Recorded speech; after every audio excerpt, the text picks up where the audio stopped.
মুস্তাফিজুর রহমান প্রসঙ্গে ভারতীয় cricket board. Mustafizur রহমানকে বাদ দেওয়ার বিষয়ে আমরা কিছু জানি না, সে নিজে নিজেই বাদ হয়ে গেছে। হ্যাঁ দর্শক, বিষয়টি এমনই হয়েছে।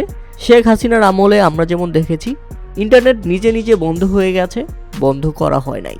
ওইরকম ভারতও বলা শুরু করেছে মুস্তাফিজুর রহমান খেলবে না শুনেছি, তাকে কারা বাদ দিয়েছে সেটা আমরা জানি না।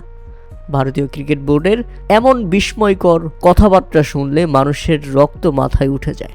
হ্যাঁ দর্শক, এমন এক নিউজ করেছে ভারতের জনপ্রিয় সংবাদ মাধ্যম আনন্দবাজার.com, যেখানে তাদের টাইটেল ছিল ঠিক এরকম: মুস্তাফিজুরকে ছাঁটাই করার সিদ্ধান্ত সর্বোচ্চ পর্যায়ের। ভারতীয় ক্রিকেট বোর্ডে কোনো আলোচনাই হয়নি, জানতেনই না আইপিএলের কর্তারা। এখন যদি আইপিএলের গভর্নিং কাউন্সিলের যে কর্মকর্তাগুলো আছে তারা যদি জানেনই না যে মুস্তাফিজুর রহমানকে বাদ দেওয়া হবে, তাহলে ব্যাপারটা কেমন হয়ে দাঁড়ায়। এমনকি আনন্দবাজার দাবি করেছে ভারতীয় ক্রিকেট বোর্ডে কোনো বৈঠকই হয়নি এই বিষয় নিয়ে, আইপিএলের গভর্নিং কাউন্সিলের কর্তারাও কিছু জানতেন না। ভারতীয় ক্রিকেট বোর্ড বিসিসিআইয়ের এক কর্মকর্তা দাবি করেন, আমরা নিজেরাও সংবাদ মাধ্যম থেকে বিষয়টি জানতে পেরেছিলাম, কোনো আলোচনাই হয়নি ক্রিকেট বোর্ডে, আমাদের থেকে কোনো পরামর্শও নেওয়া হয়নি।